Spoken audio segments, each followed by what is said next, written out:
A new survey shows nearly 1 in 4 Canadian professionals renege on a job offer after accepting a new job. For more on the story, we're joined by CTV Chief Financial Commentator Pattie Lovett-Reid. What's going on? Well, heads off, whatever that expression is. Ryan Miller, your producer, said to me, Pattie, have you seen what's going on in the employment landscape recently? He said, there is a lot of ghosting. And I said, I don't even know what ghosting is. And he explained it to me, and then I started to read reports on this. And this is literally where you have a job offer, you've accepted it, probably verbally, you're the top candidate, and then lo and behold, you don't even show up, or you just walk away altogether, or you even get an interview and you ghost it. You think, I'm not going to bother going, and there's the potential employer sitting there wondering what's going to happen next. And I thought, well, that can't be really a thing, but it's become a thing according to Robert Half.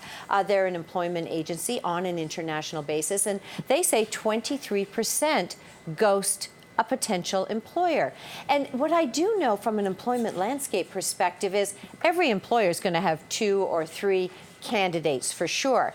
And they're not going to communicate to them until they've heard from their number 1 candidate, because you can put out a job offer, you can accept it, and then you think everything's going to go according to plan. And then you let number 2 and 3 know they're not the selected candidate. They move on in today's job market, and then this person decides they're moving away. So I asked the question, I said, why are people ghosting? What are they looking for? They say they get a better pay offer from another job, 38%. Paul, you and I have been talking this week about the fact that many top quality candidates have maybe 1 or 2 job offers going at any particular time. They've heard bad things about the company after accepting it at 21%.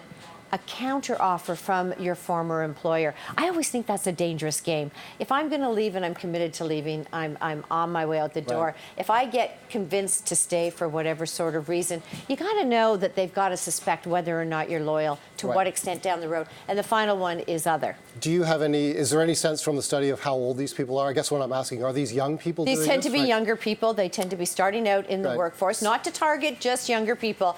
But my mom, I always quote Mom. I love to quote Mom. And she says, Pattie, you better be sure to shake hands with people on the way up, because you want to know that you can still shake hands with them on the way down. We should bring your mom on the show. I'm telling you, Mom, I'm telling you, she has the best.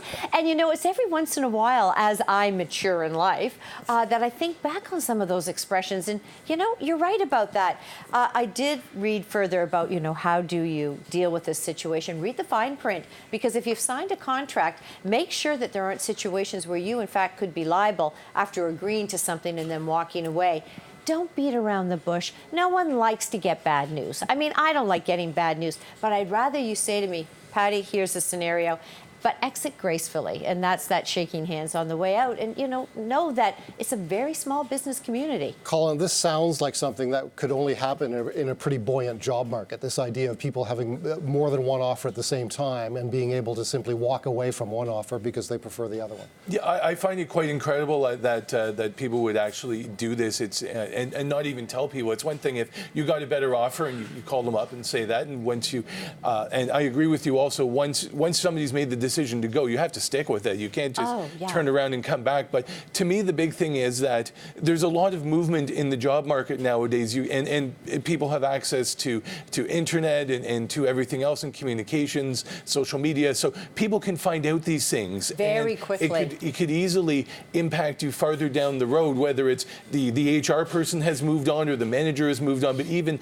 those things word starts getting around, and it may seem like a good idea now, not such a good idea 5 years from now. And the advice I gave my son when he's dating, because I have lots of advice, you don't text somebody, you don't just, send them a message, sorry, we're done, we're moving on, or ghost, which is worse, where you just don't say anything. You know what? Do it in person. It's always classier to do things in person. Pattie Lovett-Reid, thanks as always. Thanks. Pattie Lovett-Reid. For more news on personal finance, you can visit our website. That's bnn.ca/personal finance.